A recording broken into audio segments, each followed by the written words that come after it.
Hey, what is up YouTube? This is Marman Master coming at you guys from the Team Time Riders YouTube channel today with another deck profile. And today I'm going to be profiling the deck that I took to regionals over the past weekend. This right here is Gold Pride Punk with the brand new card No Punk Rising Scale, which came out in the most recent Battles of Legends set. This card is just absolutely fantastic, and the deck itself is super fun. It's got a ton of different combos and can compete with the best stuff. Lots and lots of different disruptive plays that it can make. And the best part about the deck is, minus the rising scales and a couple of the staples, everything pretty much main side and extra can be had in this deck for around like $20 to $25.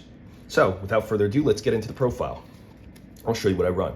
Starting things out, guys, I'm running 2 copies of No Punk Rising Scale.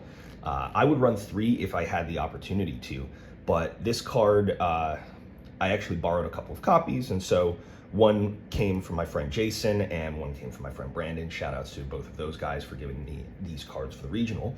This card is fantastic because it basically allows you to activate its effect by paying 600 life points, which is something that all of the punks can do.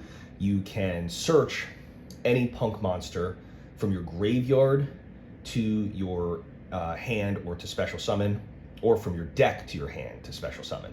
And so that's really good. It just allows you to grab played pieces from like a variety of different places. It's level 8, so it meshes with the rest of the deck, allows you to go for your level 11 synchros and for your XYZs, and so there's just a ton of synergy that this card has with the deck. Now, the thing about the punks is that they all will get 600 attack, or they pay 600 life points to activate each of their respective effects. So now, getting into some of the main punks in the deck. So, first and foremost, we have 3 copies of Foxy Tune.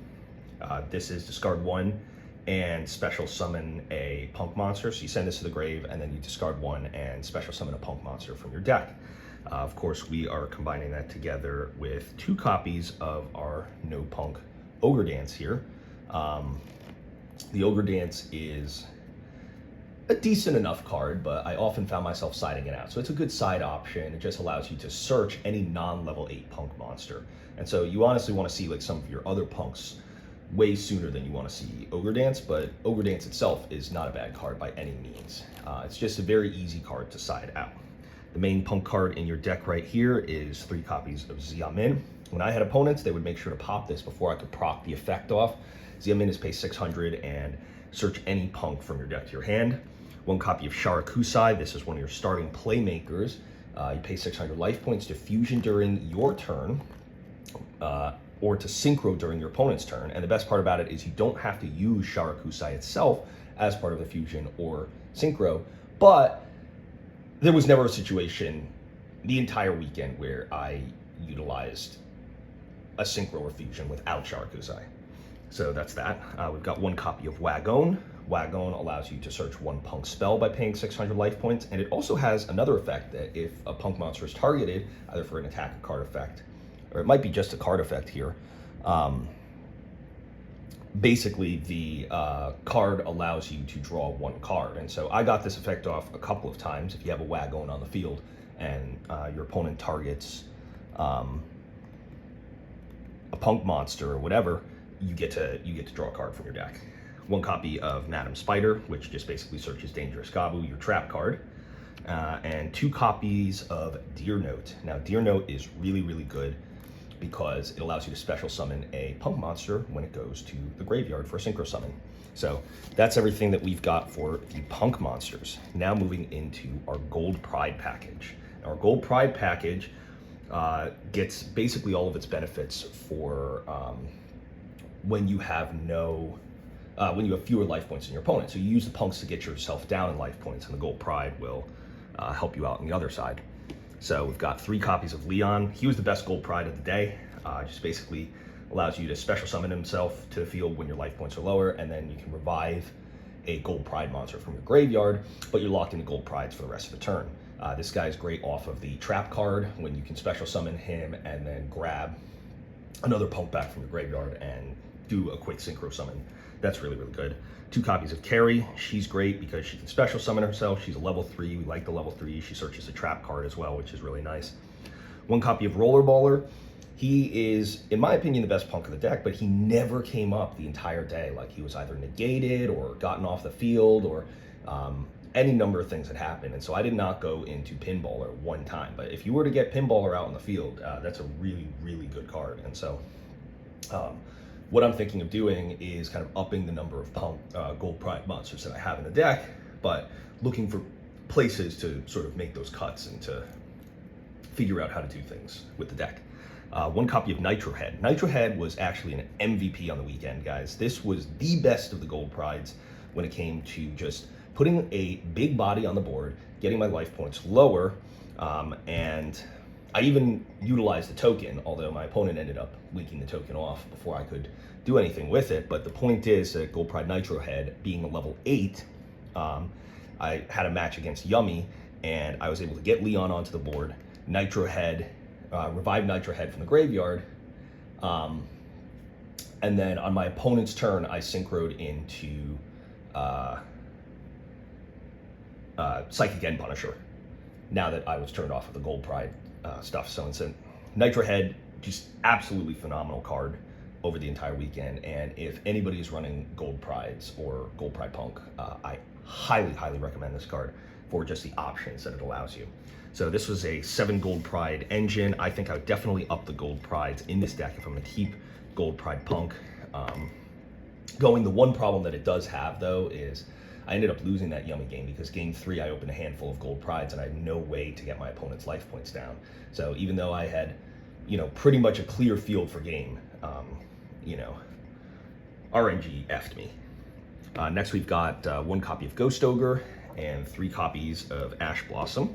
The 1 copy of Ghost Ogre can be searched off of your Punk Jam Dragon Drive, which is really, really good. And so then on your field or hand, you just basically discard them. And the ashes are self-explanatory, so don't really need to go into those anymore. Next cards that we've got in the deck for our spells, we've got Punk Jam Extreme Session. This is super, super good because you can activate its effect more than once per turn to allow you to draw a card whenever you pay life points for a Punk effect. And when you do your Punk combo, you'll trigger this twice over the course of the combo, allowing you 2 draws. And so you've got this, and that is just a really, really good card to allow you to do that, and then also allows you to bring out a Punk to the field by banishing 1 from your graveyard. 3 copies of E-Telly, pretty self-explanatory, grabs all your level 3 Punk guys out of the deck. 3 copies of Better Luck Next Time, and 1 copy of Crowd Goes Wild. Now, my logic behind running this was when I was running a higher Gold Pride engine, the 3 Better Luck Next Times were really, really good for searching. I never really had a situation where I didn't want to see them in my hand because I could get multiple searches if I had multiple of these in my hand. So you take the damage and you do the search. Crowd Goes Wild only came up 1 time, but I think it's definitely something that I would cut in this deck, especially if I'm not planning on upping the number of Gold Prides I'm running in here. And then finally, the last card I've got is Called by the Grave, which, self-explanatory, definitely did come up over the weekend. It sucks that it's a 1, but what can you do? Now, finally, for my traps, 3 Imperm, pretty self-explanatory. 1 Start Your Engines. This is a really good card, just pops your opponent's card, then you get a Gold Pride out, usually Leon, and then Leon will allow you to special summon something from grave and be able to go for a synchro, and that's really, really good. And so that came up. And then finally, Dangerous Gabu is a good card as well because it just provides that extra negation. So whenever I was able to assemble my full Punk board, nobody beat me, and they just could not have the resources to out it. So that's it for the main deck. Moving on to the extra deck. Punk Jam Dragon Drive is starting off. I made this every single game. You should make this every single game. You only really need 1 copy. It can come back to the graveyard from the graveyard pretty easily as well. 1 copy of Punk Jam Yugioh Punk Amazing Dragon. Made this a lot during my opponent's turn to bounce back all of their stuff, which it can do. And then also on my turn, I use its effect to special summon a Punk monster from grave very, very often. And it just came in such handy, this effect. So really, really good card. Next we've got Psychic End Punisher. This single-handedly almost, game 2 it almost beat Yummy's. I just kept sphere moding him and kept Psychic and Punisher, and I got it up to like 6,500 attack points. So he had to take a boatload of damage in order to get him off the board. And then I just Sphere Moded him the next turn and he conceded. So pretty good card. One copy of Dragite. This did not come up as much because I cut down the number of gold prides in here. So usually I'm able to get a carry pretty easily to the graveyard, but I wasn't able to do that well this weekend. So Dragite didn't come up as much and just was kind of a beater.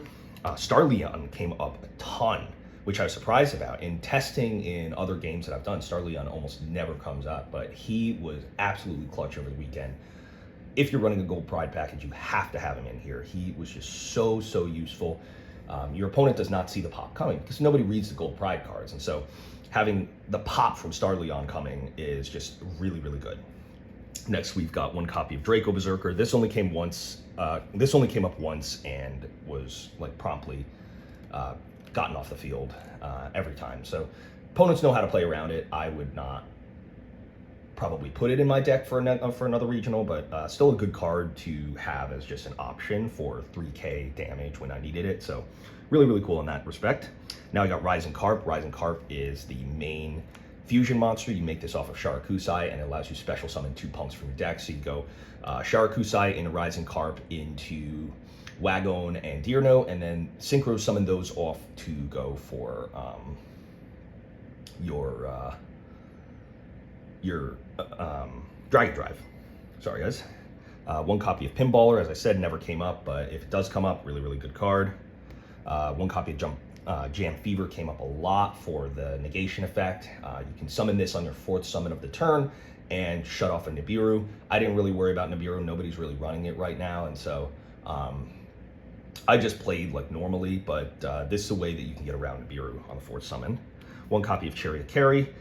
She was really good, just allows you to get those searches off. One copy of Cicada King never came up.